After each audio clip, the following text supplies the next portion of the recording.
আসসালামু আলাইকুম। Welcome my channel Zakaria মম। কেমন আছেন সবাই? আশা করি ভালো আছেন। আমরাও আলহামদুলিল্লাহ মোটামুটি ভালো আছি। তো আমি আর আমার মেয়ে সকালবেলা একটু বাহিরে বের হলাম, একটু কাজ ছিল। সকাল বলতে এখন সকাল 6টা বাজে। তো রাস্তায় অতটা মানুষ নাই, কিছু গাড়ি ছাড়া। তো এই পাশে আবার আসার পর আমার মেয়ে প্রচুর দৌড়াদৌড়ি করতেছে। তো সারাদিন ঘরে আটকা থাকে, এই জন্য একটু রাস্তায় বের হওয়ার সুযোগ পাইলে অনেক দৌড়াদৌড়ি করে। আমি একটু কাজে অনেক জরুরি কাজে বের হয়েছি। আমি অতি প্রয়োজন ছাড়া ঘরের থেকে বের হই না, যেহেতু আমার ছোট ছোট দুইটা ছেলে আছে। ওদের কারো না কারো কাছে রাইখা তারপর বের হতে হয়। হয়তো আমার মার কাছে রাখি না, ওর বাবার কাছে। তো এখন ওর বাবা বাসায়, তাই ওনার কাছে রাইখা আসছি। এই যে আমার মেয়ে, ডাকতেছি কোনো কথাই শুনে না, ও শুধু দৌড়াদৌড়ি করতেছে। সামনে যেটা দেখা যাইতেছে ওইটা একটা কবরস্থান। এই পাশে অত একটা গাড়ি ঘোড়া চলে না।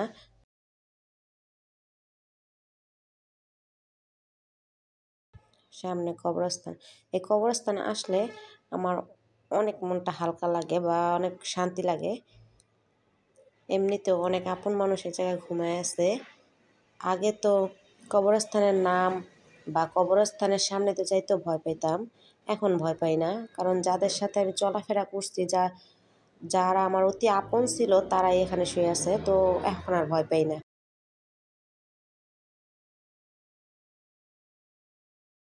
তো এই তো কবরস্থানের সাইড দিয়ে আমি একটু যাইতেছি। এই জায়গাতে আবার একটু সবুজ পরিবেশ, একটা ভালো লাগে, গ্রাম দেশের মতো। কবরস্থানের ওই পাশ দিয়ে যাওয়া মহিলাদের উচিত না, তাই আমরা এই যে বাইরের সাইড দিয়ে যাইতেছি। এখানে প্রচুর কলা গাছ, হয়তো এগুলো বুনছে বা কিভাবে সে জানি না।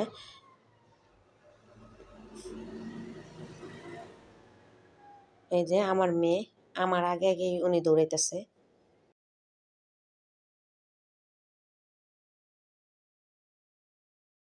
ওর জন্য আমারও তাড়াতাড়ি হাঁটতে হইতেছে, কারণ ও এই রাস্তা খুব কম চিনে, চিনি না ধরতে গেলে।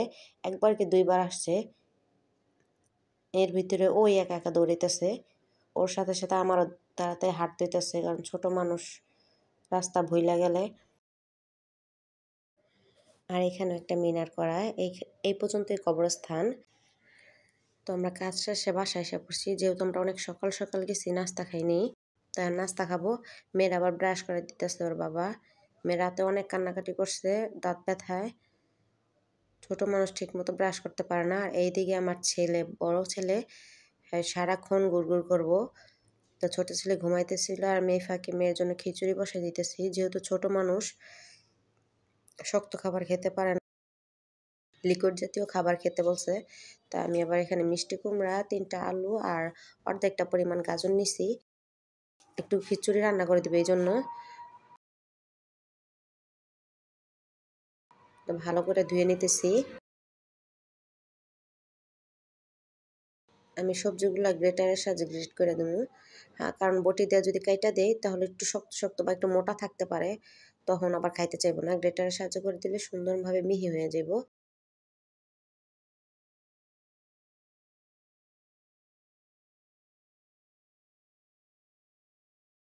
গ্রেটারটা একটু সুন্দর করে ধুয়ে নিতেছি।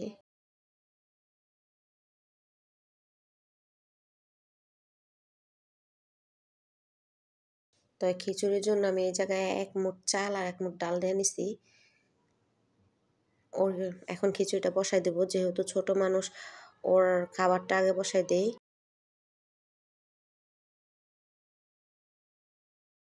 আর এমনিতেও কিছু খেতে চায় না, খাবার খেতে অনেক সময় নেয় ও।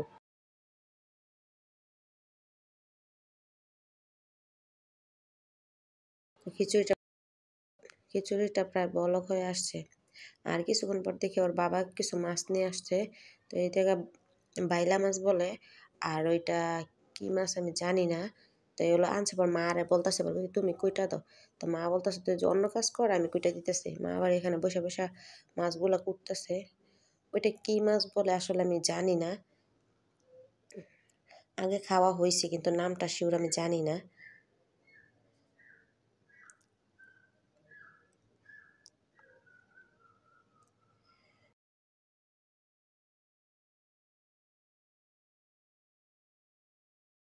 তো মা এখানে মাছ করতে থাক, ওকে জায়গায় আমার খিচুড়িটা প্রায় হয়ে গেছে। এখন যদি ডাল ঘুটনিতে একটু গোটা দিই তাহলে হয়ে যাব, প্রায় সিদ্ধ হয়ে গেছে।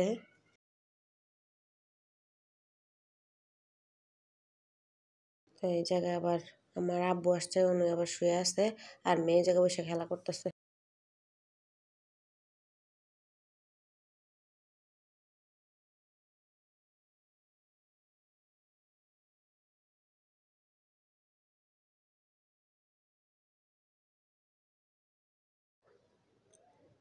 তো খিচুড়িটা ডাল ঘুটনিতে গুইটা দিছি। আর এই জায়গায় মা শাক ভাজতেছে, উনি কিছু শাক তুলে নিয়ে আসছিল। তো তোলা শাকটা না খাইতে যেমন একটু বেশি মজা লাগে, তো কিছু শাক তুলে নিয়ে আসে মা আবার বাচ্চা বুচ্ছা শাকগুলা সুন্দর করে এরকম ভাজি করে দিতেছে। তো দুপুরে খাওয়া দাওয়া শেষ, যা রান্না বান্না করার করে ফেলছি। এখন এই রুমে এসে দেখি ফুলদানিটা একটু ময়লা ময়লা লাগতেছে, তা আমি ভাবছি এখন বিকাল টাইম ফুলদানিটা একটু পরিষ্কার করে নিই। তো এই যে আসলে কি ঘরের কিছু ময়লা বা নোংরা থাকলে এমনিতেও দেখতেও খারাপ দেখা যায়। আর আমার ঘরে প্রচুর ময়লা হয়, যেহেতু রাস্তার সাথে ঘর, যতই পরিষ্কার রাখি না কেন সব সময় ময়লা হতেই থাকে। তো আমি ভালো করে এই জায়গাটা পরিষ্কার করে নিতেছি। একটু আপনাদের হয়তো সমস্যা হইতেছে, কারণ এক হাতে মোবাইল আর এক হাতে এই কাজ করতেছি, একটু সমস্যা হইতে পারে, কেউ মনে কিছু নেবেন না।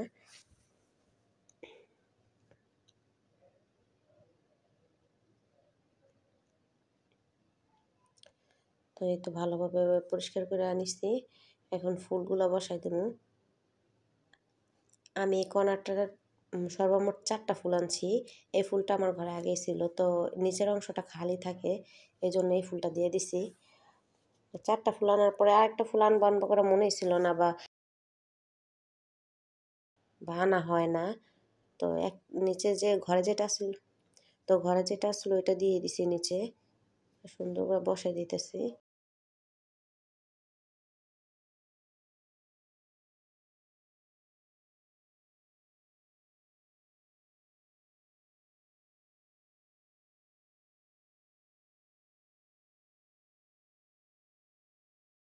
আসলে ছোট বাচ্চাদের ঘর চাইলেও গুছানো রাখা যায় না, ওরা সব কিছু এলোমেলো করে নেয়।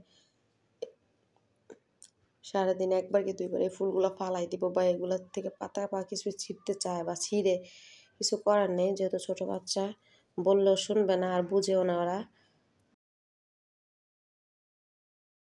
তো সুন্দর করে পরিষ্কার করে নিছি যতটা সম্ভব।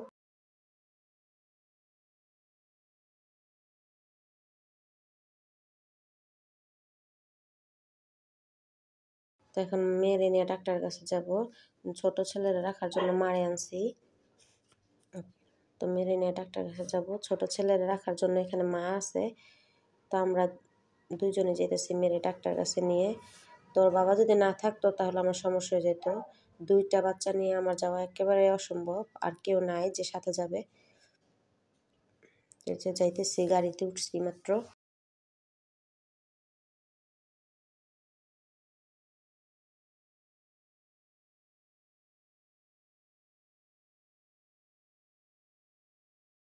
এই যে ওনার চেম্বারে আসছি। ওরে যে ম্যাডাম পড়ায় ওই ম্যাডাম একটা, ওই ম্যাডাম বলছে এই ডাক্তারের কাছে আসতে। ওনার আসলে বোনের ছেলে হয়।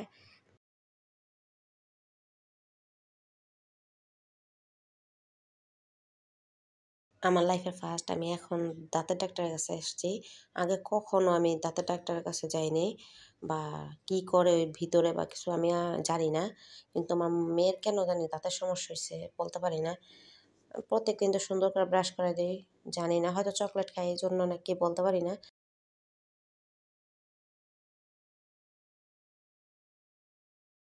তো ডাক্তার দেখানো শেষ, ওষুধ লিখে দিছে, এখন বাসায় চলে যাব।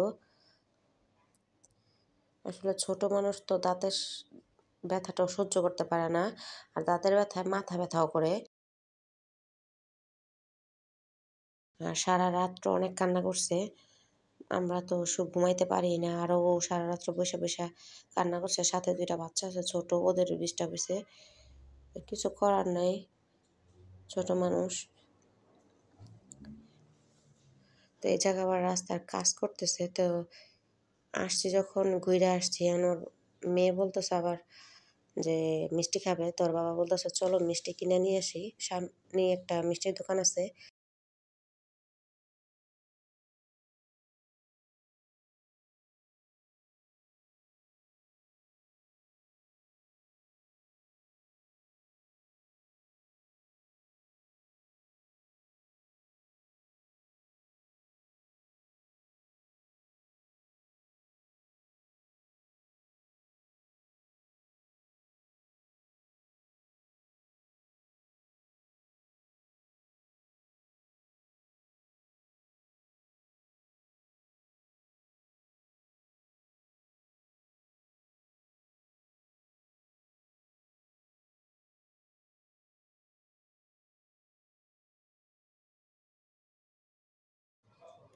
তো আমরা আবার মিষ্টির দোকানের সামনে এসে পড়ছি।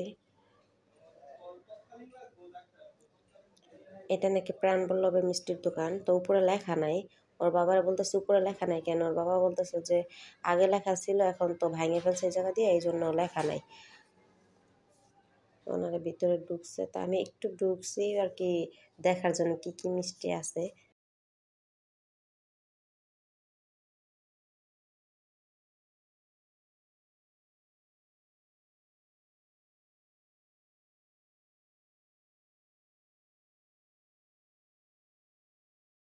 তো ওর বাবা চমচম মিষ্টি নিছে। তা আমি বাইরে দাঁড়িয়ে আছি উনি নিক। যেহেতু ভিতরে অনেক পুরুষ মানুষ তাই বাইরে আসছি। তো মিষ্টি কিনা শেষ। এখন আমরা গাড়িতে উঠছি যাওয়ার জন্য। তো ওষুধগুলা যেকোনোভাবে রাত্রেই নিতে হইব। তো ওষুধগুলা নিয়ে নিতে হইব। তোর বাবা বলতেছে যে তুমি ওদের নিয়ে চইলা যাইও, ছেলেরা আমার কাছে দিয়ে দিও আর আমি ওষুধ নিয়ে আসমনে। আমি আর মেয়ে বাসায় চলে যাব। আর উনি যেখানে ফার্মেসি আছে একটা বড় ফার্মেসি, ওই ফার্মেসি থেকে নিয়ে নিব ওষুধগুলা। আসলে সচরাচর রাস্তায় বের হওয়া হয় না। যখন একটু কোনো কারণে বের হই একটু ভালোই লাগে। তো এই জায়গায় কেন জানি সাজাইছে জানি না। ঈদ উপলক্ষে কিনা বলতে পারি না। দেখতে সুন্দর লাগতেছে। এখন হয়তো গার্মেন্টস ছুটি দিছে। প্রচুর মানুষ আর ভিড় ছিল, জ্যামও লাগছে।